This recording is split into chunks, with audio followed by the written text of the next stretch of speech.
the gambling goose cast. It's the gambling goose cast. It's the gambling goose cast. It's the gambling goose cast. If you're a sports fan and wanna bet, this is the right place. Just write your picks on the internet, and I'll put them all together in one parlay. Put it in the books, yeah. Welcome to episode 79 of the Gambling Goosecast, brought to you by the Hangover Network. We didn't have an episode last week. We should have, though, for UFC 239, although I did not do very well betting on it, so you didn't want my picks. But we can recap the event before that, which was UFC Fight Night 154. All right, let's get to it. We had Paul Craig versus Alonzo Menafield. We took Paul Craig at plus 230. We bet 100 to win 230. And he lost first round KO. It was brutal. Do not put it in the books. Then we had Damian Maia minus 175 against Tony Martin. We bet 100 to win 57-14. And he had the easy unanimous decision over Tony Martin. Put in the books. Next up we had Jussier Formiga plus 150 against Joseph Benavidez. We bet it was plus 150 for odds. We bet 100 to win 150. And he had a KO loss to Joseph Benavidez in the second round. Boo. Next up we had Junior Albini plus 100 against Maurice Green. We bet 100 to win 100. KO loss to Maurice Green, round one. No good. And finally, we had Francis Ngannou against Junior Dos Santos. We took Ngannou at minus 275. We bet 100 to win 36-36. And he KO'd Dos Santos in the first round. Put in the books. Our parlay we bet was 25 to win 858.93. Obviously did not hit, making our new parlay record 6-110 at minus $1,597.05. And our new single bet record is 152, 201, and 7, and we are down $261.08.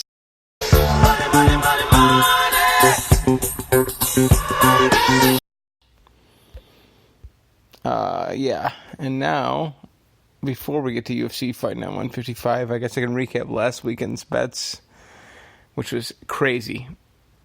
I bet on Ben Askren. He got knocked out in 5 seconds against Jorge Masvidal. I did bet on Amanda Nunes and John Jones. They both won. But in the end, it was a wash. So, what do you do? Amanda Nunes won via head kick against Holly Holm, and John Jones had a very close fight against Thiago Santos, but he ended up getting the split decision. Probably one of the best cards I've seen all year. Now to UFC Fight Night 155.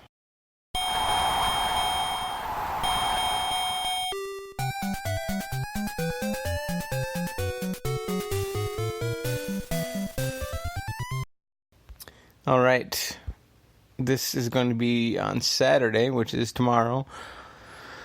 I think the main event starts around 8 p.m. Central Time. I don't know where you guys live, but around here it's 8 p.m. Don't worry about it. The main event is going to be Jermaine Durandamy versus Aspen Ladd. Pretty good bantamweight contender fight there.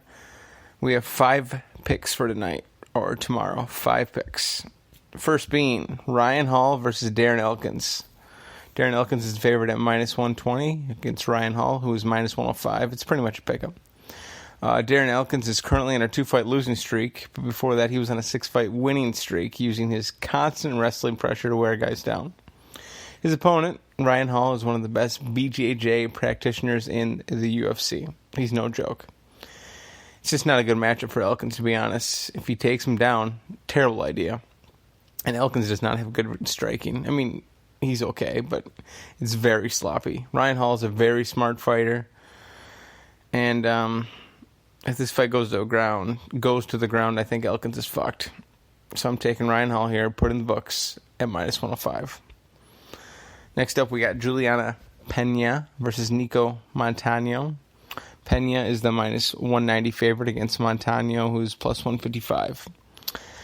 Nico Montano has not had the best UFC career after winning the Ultimate Fighter. She had to withdraw from her fight against Valentina Shevchenko because of weight-cutting issues, and then got her belt stripped because of that, and was suspended 6 months for failing the USADA drug test. Needless to say, has not been good since the Ultimate Fighter. She hasn't fought since December 2017. Pena has not fought since 2017 either, but for a different reason, the birth of her daughter.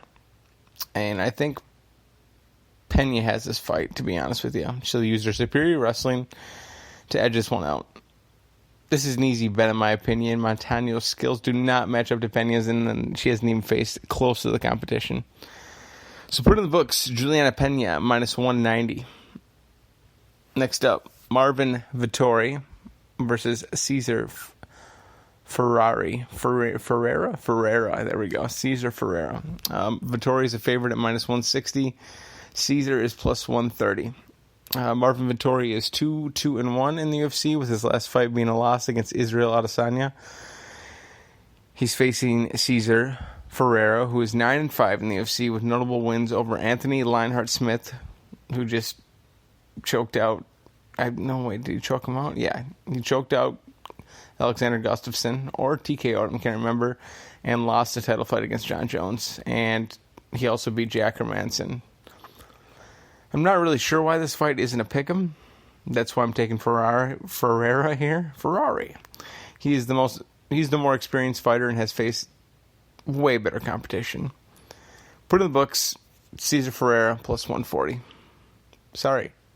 Plus 130.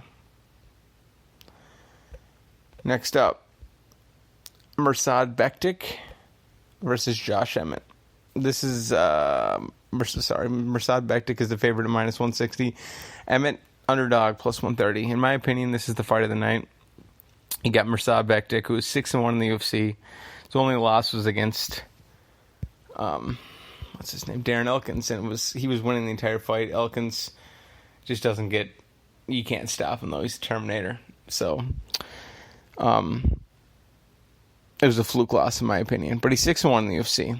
He pretty much has no holes in his game. He's a favorite for a reason. He definitely has promised to be champ in the next couple of years. He's facing Josh Emmett, who's 5-2 in the UFC, with his last fight being a knockout over Michael Johnson. He's a great wrestler with incredible punching power. I'm taking Emmett in this one because of his wrestling. I think he will be able to control Bektic and edge out a decision. And if the fight ends up staying up on the feet, Emmett has the power to end the fight with one shot. Put in the books, Josh Emmett plus 130. And finally, the main event, Aspen Ladd versus Jermaine Durandamy. Ladd is the favorite at minus 150, while Durandamy is the underdog at plus 120. Aspen Ladd is 8-0 with 3 of those wins in the UFC. She's definitely on her way to a title shot. But she must get through Jermaine Durandamy first, which is not an easy task at all. Durandamy is 6-1 in the UFC, with her only loss coming against Amanda Nunes. I mean, the greatest female fighter of all time. Come on. Durandamy is the better striker. Way better striker, in my opinion. And should be the favorite. So we're taking Durandamy for the underdog, plus 120. Put in the books, Jermaine Durandamy, plus 120. Well, there you have it. Pretty sloppy podcast, but what can you do? Last minute. All right. We got Ryan Hall at minus 105. We bet 100 to win 95-24. Juliana Pena, minus 190. We bet 100 to win 52-63. Cesar Ferreira, plus 130. We bet 100 to win 130. Josh Emmett, plus 130. We bet 100 to win 130. Jermaine Durandamy, wow, plus 120. We bet 100 to win 120. We bet 25 to win 842.02. That's it. To be honest, I really can't wait for football to start. These bets are killing me. Haven't been doing good lately. But these are going to hit, so once this parlay hits, boom, put in the books. That's it for today's episode. Catch us tomorrow night at 8 p.m. I will update. I'll post my picks on Sunday, I guess, or right before the fight, or right after, I should say, to show you how I did. Just check it out, have some fun, gamble a little bit. Don't worry about it. Put in the books. Have a good weekend. Go fuck yourself.